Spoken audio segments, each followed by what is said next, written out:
La Voz del Derecho presenta Primer Plano. Primer Plano. Una visión dinámica de los hechos y los personajes de la jurisprudencia y la vida nacional que conformarán la historia del mañana. Primer Plano. Primer Plano. Con la participación de los abogados José Domingo Bernal, Fabio Sepúlveda y la presentación y dirección de Fabio Becerra Ruiz. Primer Plano. Primer Plano. Una producción de la Corporación Colegio Nacional de Abogados, CONALBOS. Bienvenidos. Amigos de Colombia y el mundo, reciban nuestro saludo cordial con los servicios técnicos de Luis Daza. Tenemos hoy el grato honor de presentarles al doctor Armando Noboa. Él, entre los últimos cargos que tuvo, ex magistrado del Consejo Nacional Electoral. Nosotros lo conocimos como un connotado abogado laboralista. Doctor Noboa, muy buenos días, muy buenos días, bienvenido al programa. Buenos días, José Domingo, complacido de estar con ustedes y un saludo a todos los oyentes y a su equipo de trabajo. Muchas gracias. Doctor Noboa, ¿qué tal esa experiencia, ese paso por el Consejo Nacional Electoral? Bueno, sí, el Consejo Nacional Electoral es un organismo, digámoslo así, sui generis. La Constitución Nacional establece que hace parte de la organización electoral. Es un órgano autónomo, independiente. Sus miembros, que son 9 más un delegado que surgió de los acuerdos de paz celebrado con la extinta guerrilla de las FARC, son elegidos en el Congreso y su labor fundamental, de acuerdo con lo que establece el artículo 265 de la Constitución Nacional, es ser una instancia de control y vigilancia de los procesos electorales, encargada de brindar todas las garantías a los sujetos del proceso electoral para que puedan desplegar en condiciones de plenas garantías sus actividades para conseguir el respaldo de los ciudadanos a través de el ejercicio del derecho al voto. Pero esa origen partidista del Consejo Nacional Electoral hace que a veces sus acciones estén condicionadas a la voluntad institucional de los partidos y que se comporte como si fuera un órgano de prolongación de la composición partidista del Congreso, dado que el Congreso elige a sus miembros y que lo elige en la misma proporción en que están representados los partidos. Ese órgano de garantías y control electoral se convierte en la práctica en una prolongación de la composición política del Congreso. Es decir, vamos a utilizar una expresión coloquial. El diseño institucional lleva a que el ratón de que se ponga el ratón a cuidar el queso, porque agentes elegidos por los partidos no pueden desempeñar con la debida independencia su función de control a los partidos, y eso genera, por supuesto, muchas tensiones y muchos cuestionamientos de la opinión pública.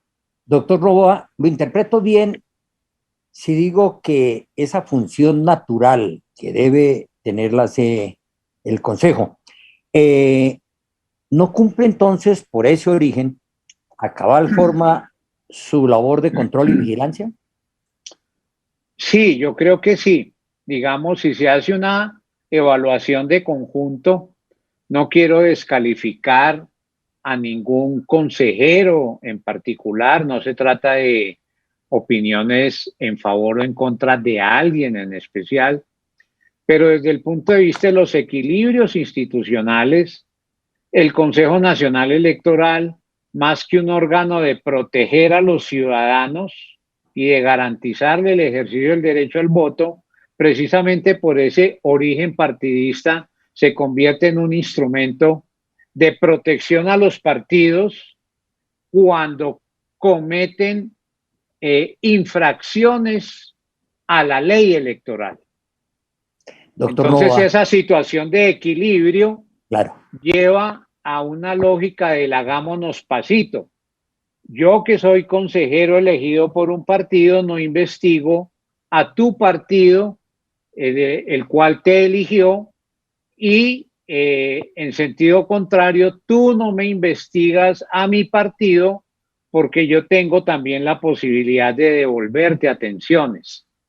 Entonces eso lleva a una parálisis en la labor de control y vigilancia que desarrolla el Consejo Nacional Electoral en desmedro de su función constitucional, que es garantizar la transparencia en la competencia electoral, especialmente en materia de la financiación de las campañas electorales.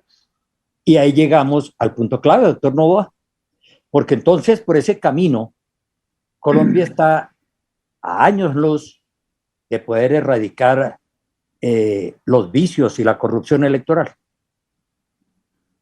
Sí, el Consejo Nacional Electoral tiene un protagonismo institucional de primer orden en esa materia.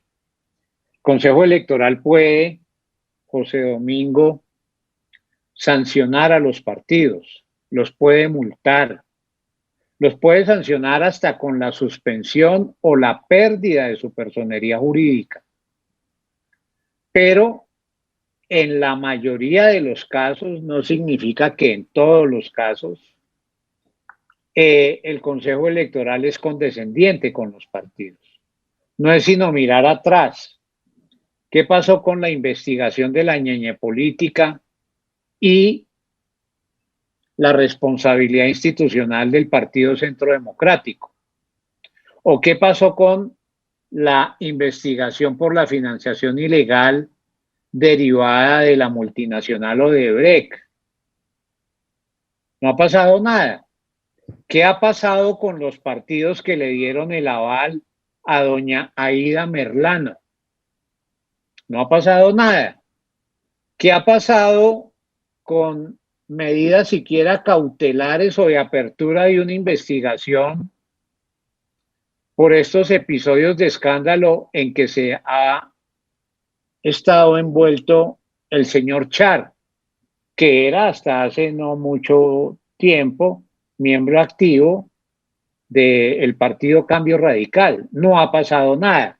Entonces eso significa que los partidos, desafortunadamente en esa materia, gozan de la más amplia impunidad, porque el órgano electoral, que es el encargado de investigar esas conductas contrarias al Estado de Derecho y a la legislación electoral, como tiene un origen partidista, entonces declina el ejercicio de sus competencias para no molestar a quienes llevaron a los magistrados del Consejo a esos cargos.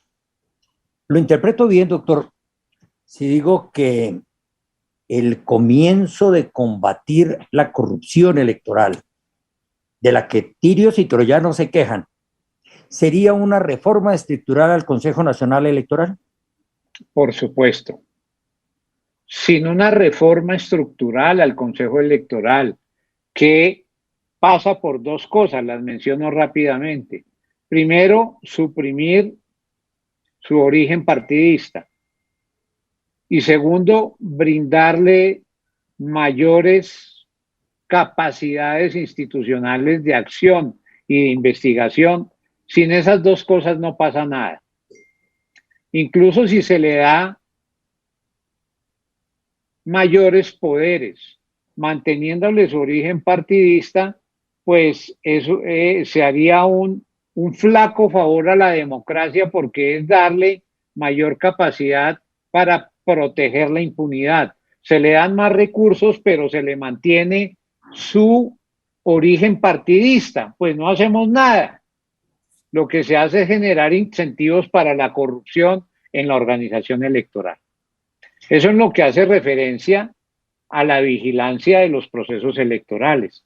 Pero no debemos dejar de lado el examen del rol que desempeña la Registraduría Nacional del Estado Civil, que hace parte también de manera determinante de la organización electoral, toda vez que es ese organismo, esa entidad, la encargada de la dirección, de la administración, de todo el proceso electoral. Entonces, cuando el ciudadano se acerque a un puesto de votación de este domingo en 8 días, entenderá que esa infraestructura corre por cuenta de la registraduría, pero si tenemos oportunidad, tal vez habría que hacer un par de comentarios más en detalle sobre las falencias que se observan también en la registraduría del Estado Civil, cuya politización viene por otras vías. Una de esas falencias de la registraduría, doctor Novoa.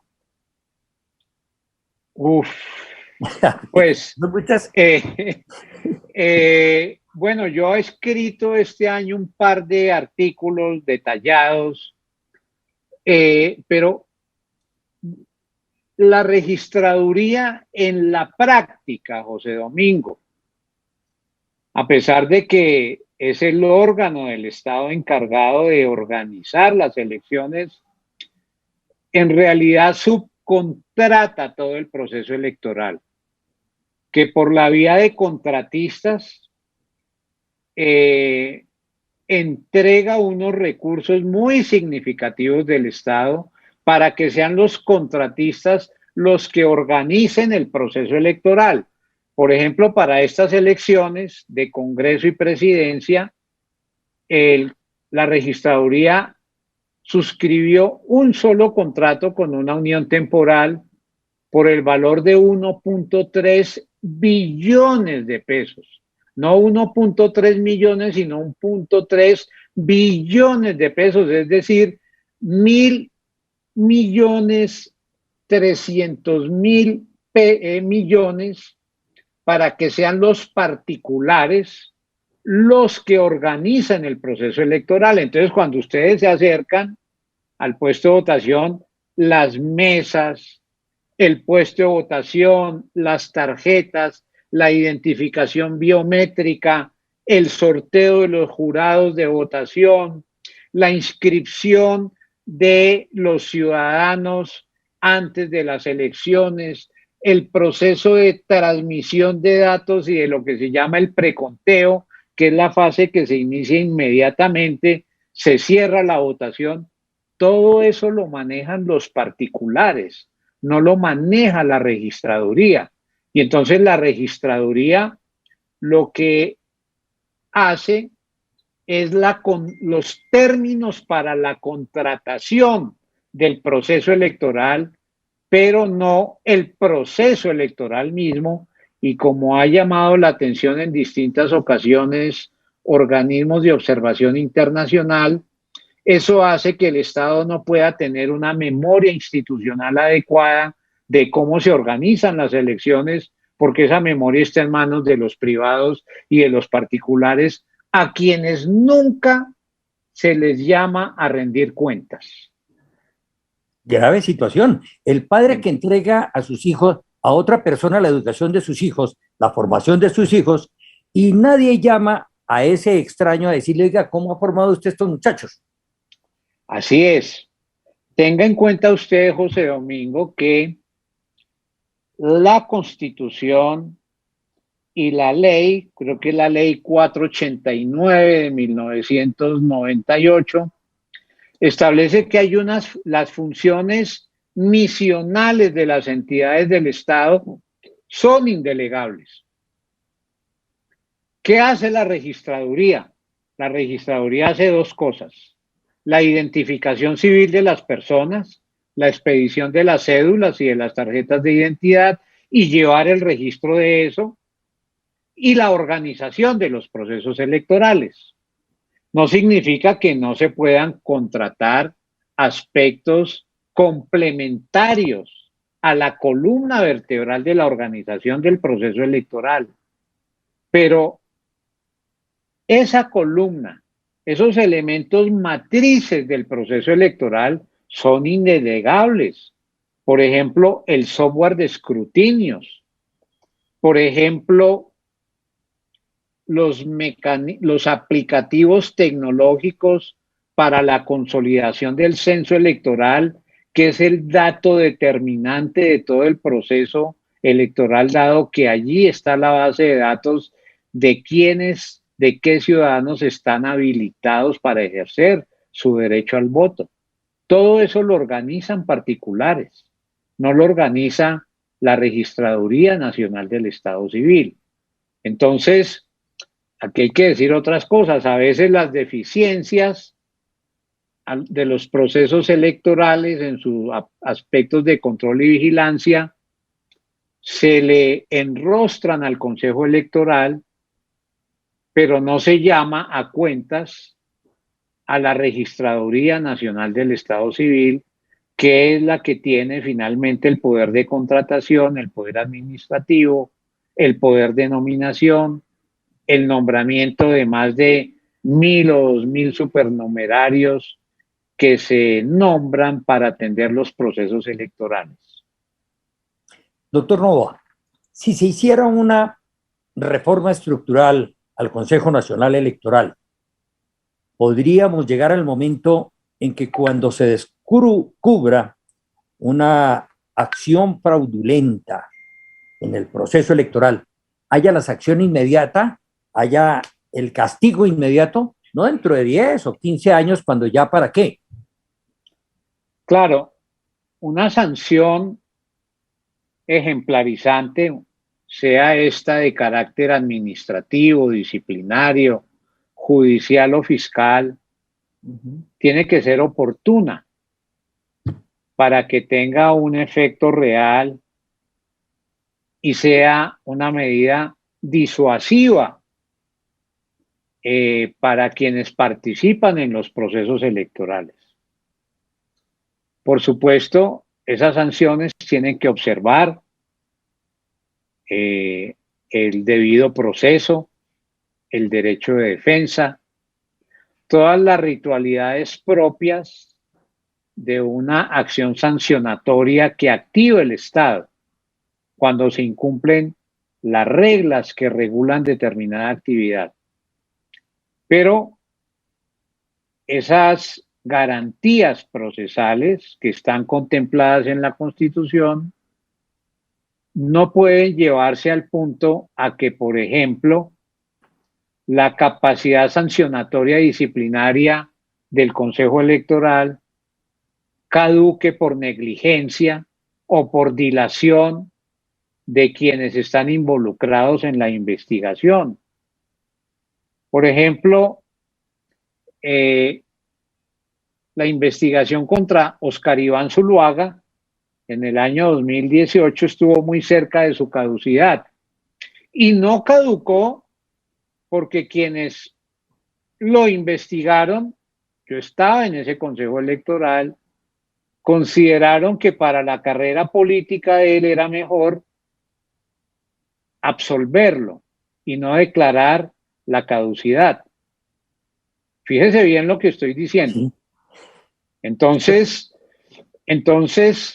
se juega con esos términos, pero en la práctica, si se cumplieran los términos, tampoco se sancionaría a quienes incumplen las reglas, porque volvemos al tema de origen, que es el que estamos mencionando, de la naturaleza partidista de ese organismo de control y vigilancia electoral. Recuerdo, porque por esa época cubría Congreso de la República, que cuando se discutía la norma que creó el Consejo Nacional Electoral, se buscaba que la distribución, para ese momento, la distribución política de la que usted nos habla, fuera milimétrica entre el Partido Liberal, el Partido Conservador y para ese momento para el Partido Comunista o para quien estuviese haciendo la oposición. ¿Cuál sería, en su sentir, el origen que se le debe dar al Consejo Nacional Electoral? Pues mire, yo creo que el Consejo Electoral debe tener una composición meritocrática. A esos cargos debería llegarse a través de un concurso de méritos, organizado por un organismo que asegure que la selección meritocrática va a ser transparente y ajena a los intereses partidistas. Eso es muy difícil. ¿Quién organiza ese concurso de méritos? La Universidad Nacional, el Departamento Administrativo del Servicio Civil, el Departamento de la Función Pública. ¿Qué organismo daría las garantías para que a través del concurso de méritos no se filtren intereses partidistas? En otros países casi que se reconoce que es imposible tener un órgano de control electoral ajeno a los intereses de los partidos. Y entonces, en una mayor dosis de sinceridad, hacen diseños institucionales que permiten que los partidos estén ahí, pero sin tener un control mayoritario de la entidad. Bien como una instancia consultiva, bien como con representantes que tengan voz y no tengan voto. En otros países, en los países más, digámoslo así, con mayores desarrollos democráticos, el control electoral está en el mismo Congreso o Parlamento, a través de unas comisiones especiales, con lo cual se está reconociendo que la actividad de los partidos tiene que estar sujeta en primer lugar a un control político. Y a partir de ahí se desarrollan las competencias sancionatorias. En América Latina tenemos otro modelo, que es la lucha por tener una organización electoral neutra. La misión electoral especial, y yo mismo he elaborado iniciativas legislativas en esa materia, se plantea procesos de concurso de méritos, pero eso muy difícilmente podría pasar en el Congreso, porque los congresistas saben que con ese diseño pondrían en riesgo las garantías que tienen para la impunidad. Entonces, si hubiese voluntad política, por lo menos podríamos llegar a un órgano de composición mixta. Pero vamos a ver si con el nuevo gobierno era uno de los temas que estaba planteado en el acuerdo de paz con la antigua guerrilla de las FARC, pero el gobierno actual se opuso al desarrollo del punto 2 en materia política, y esas iniciativas pues no fueron tratadas en debida forma en el Congreso, cuyo periodo institucional está pronto a terminar. Claro, doctor. Es que hoy nos encontramos en vigencia de la Carta del 86. Liberales y conservadores y el Partido Comunista hablaban de que había que modificar el artículo 120, ese que establecía el estado de sitio, pero nadie se atrevía a hacerlo. Hoy todos los partidos hablan del temor a la corrupción, de que va a haber fraude electoral, de que es necesaria una reforma, pero ninguno se atreve a hacerla, por lo que usted decía. ¿Qué hacer en ese momento? Es que el riesgo mayor de la corrupción está en la Registraduría Nacional del Estado Civil. Eso no lo digo yo, sino lo dicen numerosas sentencias judiciales y algunas de la sección quinta del Consejo de Estado que trata de estos asuntos. La más importante de esas sentencias es una que se profirió en el caso del movimiento Mira, que en el periodo 2014-2018 consideró que había elegido 3 senadores, pero que en el proceso de escrutinio perdió esa elección. El movimiento Mira demandó ante el Consejo de Estado la declaración de la composición del Senado que hizo el Consejo Electoral y 4 años después concluyó que efectivamente se habían producido unas irregularidades de tal alcance que debía anularse la elección de 3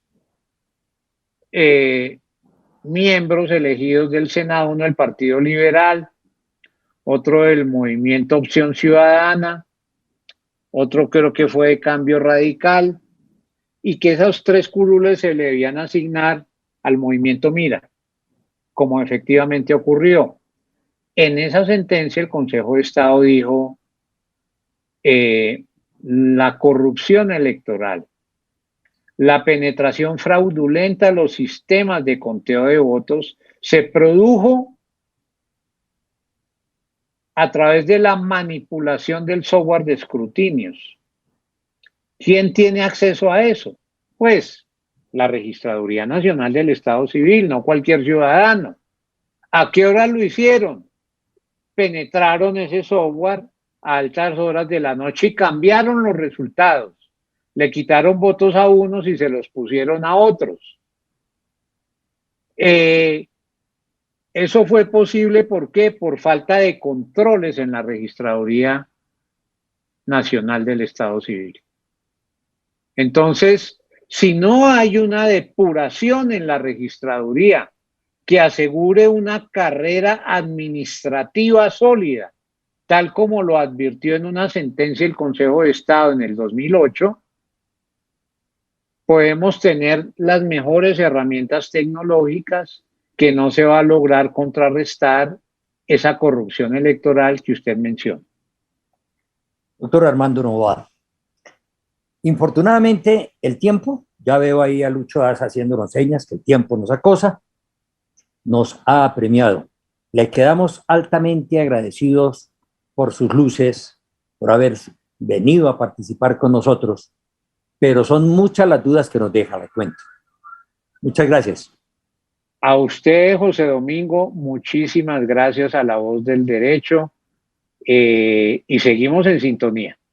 Saludos a todos. Feliz día, señor. Muchas gracias. La Voz del Derecho presentó Primer Plano. Primer Plano. Una visión dinámica de los hechos y los personajes de la jurisprudencia y la vida nacional que conformarán la historia del mañana. Primer Plano. Primer Plano. Con la participación de los abogados José Domingo Bernal, Fabio Sepúlveda y la presentación y dirección de Fabio Becerra Ruiz. Primer Plano. Una producción de la Corporación Colegio Nacional de Abogados, CONALBOS.